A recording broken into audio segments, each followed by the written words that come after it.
मुझे नहीं पता ये लाइंस किसने लिखी हैं, पर जिन्होंने भी ये इतनी खूबसूरत पंक्तियां लिखी हैं उन्हें दिल से मेरा धन्यवाद। ध्यान से सुनना।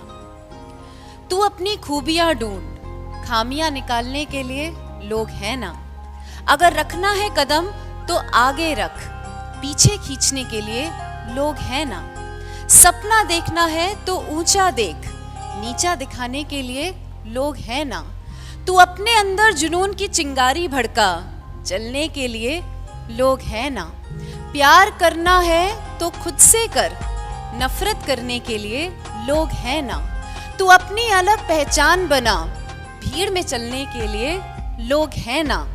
तू कुछ करके दिखा दुनिया को, तू कुछ करके दिखा दुनिया को, तालियां बजाने के लिए लोग अक्सर काफ़ी सारे स्टूडेंट्स का ये सवाल होता है कि मैम रात को देर तक पढ़ना चाहिए या सुबह जल्दी उठना चाहिए, क्या सही तरीका है पढ़ाई करने का। तो वैसे तो बच्चों ये आपकी बॉडी टू बॉडी ये वैरी करता है, बट स्टिल जो साइंस कहता है वो मैं आपको बता देती हूँ, जो अगर आप ट्राई करोगे तो आपको बहुत ज़्यादा फ़ायदा होगा अपनी परफॉर्मेंस इम्प्रूव करने में। देखो डिपेंड करता है, लेट्स से नेक्स्ट डे आपका टेस्ट SST का है या बायो का है, किसी थियोरेटिकल सब्जेक्ट का है जिसमें सब कुछ लर्न करना है, रटना है, डेट्स है, नाम है, ऐसा कुछ है, तो आपको उस एक रात पहले जल्दी सोना है, बहुत देर तक नहीं पढ़ाई करनी, ठीक है। जो भी लर्न करना है लर्न कीजिए और फटाफट से सो जाइए।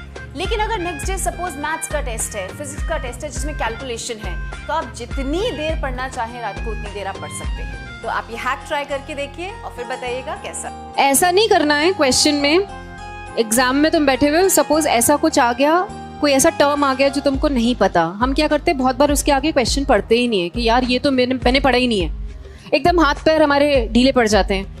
Which of the following conjugate base, जैसे कॉन्जुगेट बेस पढ़ा, तुम्हारे दिमाग ने सिग्नल दिया बेटा नहीं पढ़ा तूने, ये छोड़ दे इसको, टाइम वेस्ट मत कर। नहीं, ऐसा नहीं करना। एटलीस्ट पूरा क्वेश्चन एक बार पढ़ के देखना, है ना। पूरा क्वेश्चन आगे पढ़ोगे तो चार्ज डेंसिटी तो मालूम है मुझे, राइट। मैक्सिमम चार्ज डेंसिटी उसकी होगी जिसका साइज सबसे छोटा होगा। तो पूरा क्वेश्चन एटलीस्ट एक बार पढ़ के देखना, हो सकता है आगे आंसर आ जाए तुम्हारा। 7 secrets of success by doctor APJ Abdul Kalam. ध्यान से सुनना। और वो कहते हैं कि उन्हें ये जो 7 सीक्रेट्स है ना सक्सेस के, ये अपने रूम में ही मिले। कैसे? The roof says aim high, अपने गोल्स ऊंचे रखो, गोल्स बड़े बनाओ। The fan says be cool, अगर कोई सिचुएशन आ भी जाती है लाइफ में तो दिमाग ठंडा रखो, लाइटली लो चीजों को। विंडो से सी द वर्ल्ड, दुनिया बहुत खूबसूरत है, उसे देखो। The clock says very importantly every minute is precious, हर पल हर क्षण बहुत कीमती है, वेस्ट मत करो। The calendar says be up to date, updated रहो, अपनी इंफॉर्मेशन अपनी नॉलेज बढ़ाते रहो। The mirror says very very important reflect before you act, कुछ भी करने के पहले देखो सोचो क्या कर रहे हो। And last the door says push hard to achieve your goals, बहुत मेहनत करो, अपने आप को बहुत पुश करो, लिमिट्स पुश करो, और तब तुम्हारी सक्सेस को रोकने वाला कोई नहीं होगा। HALT हॉल्ट बहुत कॉमन इंग्लिश डिक्शनरी का वर्ड है, हम सबको इसका मतलब पता होता है। हॉल्ट मतलब रुकना, ठहरना। And halt is a technique also, technique of taking breaks while doing anything.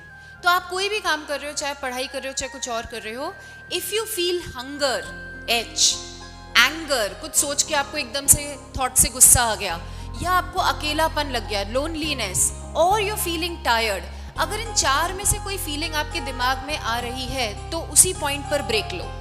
Science कहता है इन फीलिंग्स के साथ आप कुछ और टास्क नहीं कर सकते, पहले आप उस फीलिंग को सेटल करो। फॉर एग्जाम्पल भूख लग रही है तो कुछ खा लो।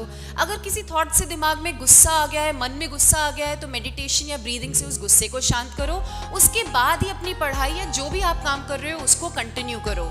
इन फीलिंग्स के साथ आप कोई और काम साइंटिफिकली नहीं कर सकते। So take a break.